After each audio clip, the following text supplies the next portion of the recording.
بسم الله والحمد لله والصلاة والسلام على رسول الله صلى الله عليه وسلم. اللهم اشرح لي صدري ويسر لي أمري واحلل عقدة من لساني يفقه قولي. اما بعد، السلام علیکم و رحمت الله و برکاته. شنوندگان گرامی و دوستان ارجمند، امروز برای شما سوره طور پیشکش میکنیم. بسم الله الرحمن الرحیم، به نام الله بی اندازه مهربان و بی نهایت با رحم. و طور، سوگند به کوه طور. و کتاب مسطور، و سوگند به کتابی نوشته شده. مقصد از کتابی نوشته شده یا که لوح محفوظ است یا که قرآن کریم است. فی رق منشور، کتابی که نوشته شده است در صحیفه ها و میان جهانیان پخش گردیده است. والبیت المعمور،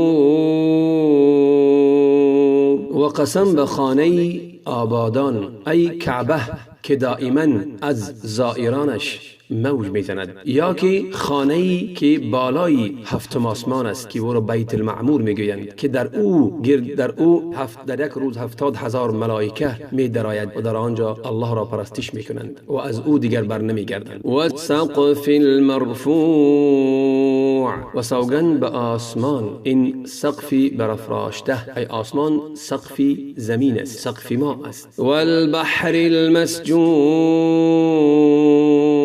و سوگند به دریای سراپا آتش، ای دریاها روز قیامت به آتشی سوزان تبدیل می آوند. این عذاب ربک لواقع، که عذاب پروردگارت یقینا واقع شدنی است، ای رخ می دهد در حقیقت. ما له من دافع، باز دارنده ندارد، ای هیچ کس واقع شدن رخ دادن روز قیامت را باز داشتن نمیتواند. یوم تمور السماء مورا، روز این عذاب الهی رخ می دهد که آسمان سخت به تکان و جنبش می افتد و حرکت می کند. و تسیر الجبال سیرا، و کوها از جا کنده می شوند و به شتاب روان می گردند. فویل یومئذ للمکذبین، آن روز وای بر حال کسانی که حق را تکذیب کرده اند. الذین هم فی خوض یلعبون، آنان که در باطل فرو رفته اند و بیا و سرایی درباره آیات الهی سرگرمند و مشغولند. یوم یدعون الی نار جهنم دعا، روز آنان را بازوری به میان آتش دوزخ می اندازند. هذه النار التي کنتم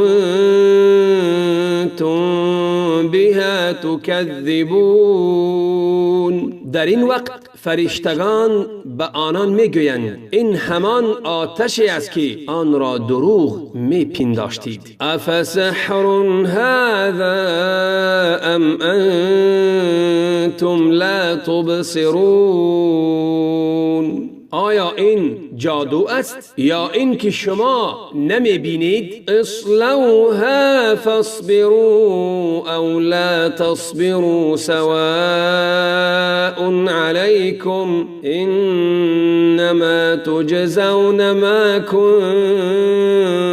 کنتم تعملون. به آتش وارد شوید و به آتش بسوزید، چی صبر و شکیبایی هم کنید و چی بیتابی و بیصبری، به حال شما تفاوت نمی کند، به حال شما تأثیری نمی کند. چرا که تنها برابری کارهایی که خودتان کرده اید سزا و مجازات داده می شوید. ان المتقین فی جنات و نعیم، اما پرهیزکاران در میان باغهای بهشت و نعمتهای فراوان جای دارند. فاکهین بما آتاهم ربهم و وقاهم ربهم عذاب الجحیم. و در برابر چیزهایی که الله به آنها داده است شاد و خوشحالند. و نعمتی بزرگتر از این است که الله آنان را از عذاب دوزخ نجات و نگاه داشته است. کلوا واشربوا هنیئا بما کنتم تعملون. به پاداش کارهایی که کرده اید بخورید و بیاشامید. نوشی جان و گوارایتان باد. متکئین علی سرر مصفوفه و زوجناهم بحور عین. این در حالی است که بر تختهایی که بر کناری هم چیده شده اند تکیه زده اند و زنانی سیاه چشم و زیباروی بهشتی را همسرانشان نموده ایم و در کنارشان قرار داده ایم. والذین آمنوا واتبعتهم ذریتهم بإیمان الحقنا بهم ذریتهم وما ألتناهم من عملهم من شيء كل امرئ بما كسب رهين. کسانی که خودشان ایمان آورده اند و فرزندانشان از آنها در ایمان آوردن پیروی کردند، در بهشت فرزندانشان را به آنها می پیوندند، همراه می کنند تا زادگان دلبند خود را در کنار خود ببینند و از انس با آنان لذتی بیشتر ببرند، به آنکه ما اصلا از عمل آن کسانی چیزی بکاهیم و از اندوخته پدران و مادران چیزی برداریم و به فرزندانشان بدهیم. از این راه و از پاداش عملشان هیچ نمی کاهیم، بله هر کس در گروی اعمال کرده خودش است. و امددناهم بفاکهة و لحم مما یشتهون. و پی در پی از میوه و گوشتی که بخواهند به آنان میرسانیم. یتنازعون فیها کأسا لا لغو فیها ولا تأثیم. آنان در بهشت جام پر از شراب را دوستانه از هم میگیرند و دست به دست میدهند که در نوشیدن آن نه بیهودگویی است و نه گناهکاری. و یطوف علیهم غلمان لهم كأنهم لؤلؤ مکنون. و برای خدمت به آنان ای به بهشتیان پیوسته نوجوانانی گردشان چرخ میزنند که همچون مروارید، شکل آنها همچون مروارید در صدفند. و اقبل بعضهم على بعض یتساءلون. و به یکدیگر روی آورده از حال همدیگر میپرسند. قالوا انا كنا قبل في اهلنا مشفقین. میگویند ما پیش از این در دنیا در میان خانواده و فرزندانمان بیم داشتیم از خشم الله و از حساب و کتاب و جزا و سزای قیامت می ترسیدیم. فمن الله علینا و وقانا عذاب السموم. پس خداوند بر ما منت نهاد و ما را از عذاب سوزان نگاه داشت. انا كنا من قبل ندعوه انه هو البر الرحیم. ما پیش از این در جهان تنها او را به فریاد می خواندیم و فقط او را پرستش می کردیم. واقعا او بر بندگانش بسیار نیکخواه، لطیف و مهربان است. فذکر فما انت بنعمت ربك بکاهن ولا مجنون. مردم را به قرآن پند و اندرز بده و آنها را یادآوری کن که به لطف پروردگارت تو نه کاهن و پیشگویی و نه دیوانه و جین زده. ام یقولون شاعر نتربص به ریب المنون، یا میگویند شاعر است که انتظار مرگش را میبریم و چشم برای بدی زمانه بر اوییم که از او راحت یابیم. قل تربصوا فإنی معكم من المتربصین، بگو شما در انتظاری پنداری خامتان باشید و ما هم با شما در انتظار عاقبت نیک خود و سرانجام بدی شما هستیم. ام تأمرهم احلامهم بهذا ام هم قوم طاغون، آیا عقلهایشان یا کی خیردهایشان آنان را به این یا و گویها وامی دارد، یا آنان قوم سرکشند؟ ام یقولون تقوله بل لا یؤمنون، یا میگویند محمد قرآن را خود ساخته و به الله نسبت داده است، بلکه آنان به سبب سرکشی و حسد ایمان نمی آورند. فلیأتوا بحدیث مثله ان كانوا صادقین، اگر راست میگویند که محمد صلی الله علیه و سلم خودش قرآن را از پیش خود ساخته است یا گفته است، سخنی همچون قرآن، آیاتهای قرآن را بیاورند و ارائه دهند. ام خلقوا من غیر شیء ام هم الخالقون،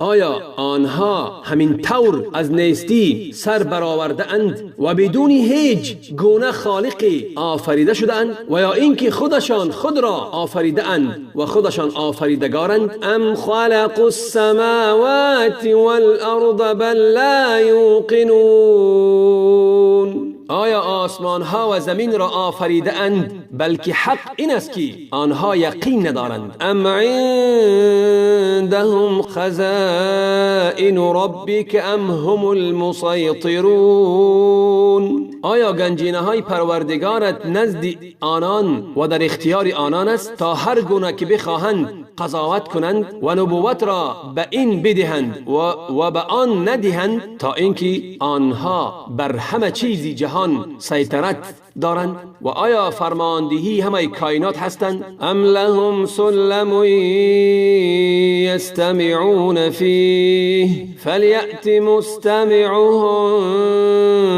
بسلطان مبین، آیا نردبان دارند که به آن اسراری ملکوت آسمان ها را میشنوند؟ پس شنونده آنان دلیل روشن بیاورد. ام له البنات ولکم البنون، آیا دخترانی که از آنها بیزارید از آنی الله و پسران از آن شما اند؟ ام تسألهم اجرا فهم من مغرم مثقلون، آیا از آنان مزد درخواست میکنی ای محمد صلی الله علیه وسلم که پرداخت آن بر آنان سنگین و سخت است؟ ام عندهم الغیب فهم یکتبون، آیا غیب نزد آنان است و آنها هر چرا میخواهند در لوح محفوظ می نویسند؟ ام یریدون کیدا فالذین کفروا هم المکیدون، آیا میخواهند برای از بین بردن حق نیرنگ به کار برند، پس کافران خود گرفتار نیرنگ شده اند. ام لهم اله غیر الله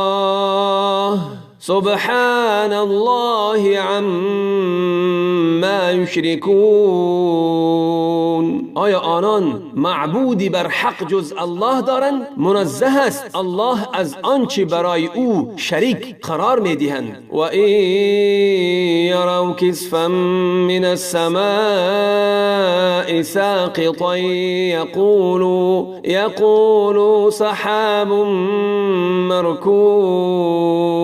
آنها اگر ببینند پاره از آسمان فرو می افتد باز هم ایمان نمی آورند و می گویند این ابری انباشته است. فذرهم حتی یلاقوا یومهم الذی فیه یصعقون. پس آنان را به حال خود واگذار تا آن روزشان را ببینند که در آن گرفتاری صاعقه می شوند. یوم لا یغنی عنهم کیدهم شیئا ولا هم ینصرون. روزی که نیرنگشان به آنان هیچ سودی نمی بخشد و یاری نخواهند شد و یاوری نخواهند یافت. و این للذین ظلموا عذابا دون ذلك ولكن اکثرهم لا یعلمون. البته برای کسانی که ستم کردند عذابی دیگری هست جز این ولی بیشتری آنان نمیدانند. واصبر لحکم ربک فإنک بأعیننا وسبح بحمد ربک حین تقوم. برابر فرمان پروردگارت صبر و شکیبایی پیش گیر و با استقامت و شجاعت و با دلیری و جسوری پیام آسمانی را به گوش انسانها برسان و مترس که تو زیر نظر ما و تحت حفاظت و رعایت ما هستی. وقتی که سحرگاهان از خواب بلند می شوی به تسبیح و پاک شماریدن و شکر و سپاس پروردگارت بپرداز. و من اللیل فسبح و ادبار النجوم. و در پاره از شب و در وقت ناپدید شدن ستارگان به سبب نور آفتاب به هنگام طلوع فجر شکر و سپاس و تسبیح و الله را پاک شمار و سپاس را به جای آور. ترجمه خاتمه یافت. و از دعای نیک خود ما را فراموش نکنید. و السلام علیکم و رحمت الله و برکاته.